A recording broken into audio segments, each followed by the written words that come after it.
frankly, what at that point was the hardest thing I'd ever done in my career, which was resign from that position. Fast forward another year, I've been promoted to the call center manager role. So now I have 200 agents in the call center. We run 24/7. I'm 23 years old. Again, no business probably being in that role, but I had a mentor that saw something in me, and I had the ability to work hard, the grit, the determination. And what Greg did when I screwed my courage to the sticking place and I went and took him the letter saying that I was resigning because I had an opportunity I couldn't refuse. I had an opportunity to go start a call center for an organization called AAA, which I knew nothing about, and to move a call center from Charlotte, North Carolina to Roanoke Rapids, North Carolina, and be the person that was hired to do it, the only person in the town that would be making the move. So I would get to hire everyone. I would have the opportunity to create the culture, install the culture, do all these things at 23 years old.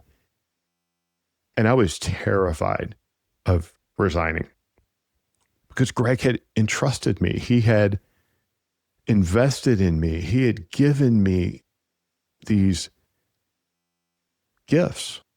And I felt guilty. I felt this tremendous sense of guilt as I walked into Greg's office with this letter that I had agonized over word for word and every comma, every period. Like, how do I show genuine appreciation? How do I say it's not you, it's not the company? I'm chasing something.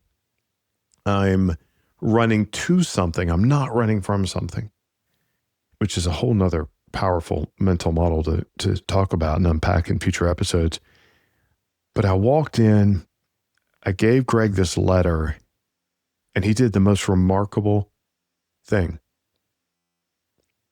He said, "Dusty, I knew this was going to happen. I knew that you would leave, whether it was to go to another opportunity in this company or whether it was to go to another opportunity outside of this company." You see, Dusty, one of the great things about being a leader in the Army was I always knew that the soldiers who were entrusted to my care were only mine to serve for a few years. And it was not my job to squeeze as much as I could out of them, but it was my job to pour into them and prepare them for their next role. You see, I could squeeze out of them. Yes, we're going to get results. That was kind of the minimum price. That was the minimum standard. That was the entry price to the game. We must deliver the results. We must achieve the mission. But you see, I was entrusted with their care for a few years, and I always knew they were going to leave. So I'm not surprised that you're leaving. I don't take it personally. I wish there was an opportunity for you to stay here. I wish there were an opportunity for you to do it here. But you have an opportunity, and you have to go chase it. You have to do this and follow your calling. You have to follow where God is calling you. And Greg was a person of faith. And so this moment of clarity was that leadership isn't about title or power. It's about a responsibility to others. And for me, it was an understanding that resignation wasn't a retreat. It was a commitment to the future.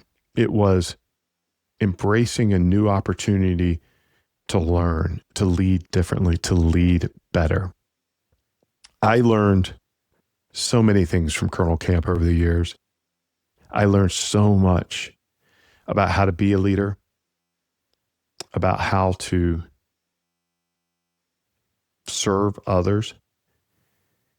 And it really started me on this journey of, and awoken within me, my own personal mission statement to empower success in others. There's so many gifts, and there's so many lessons, and there's so many opportunities that I have been blessed with that all come from one person seeing something in me that I didn't see and handing me a model and a framework that enabled me to do what I wanted to do, which was help other people. I just didn't know how. And it's turned into just a lifelong passion, a pervasive passion, which is why we're having a podcast. It's why the Arcus Group was founded. It's why over the years I've been able to help other people.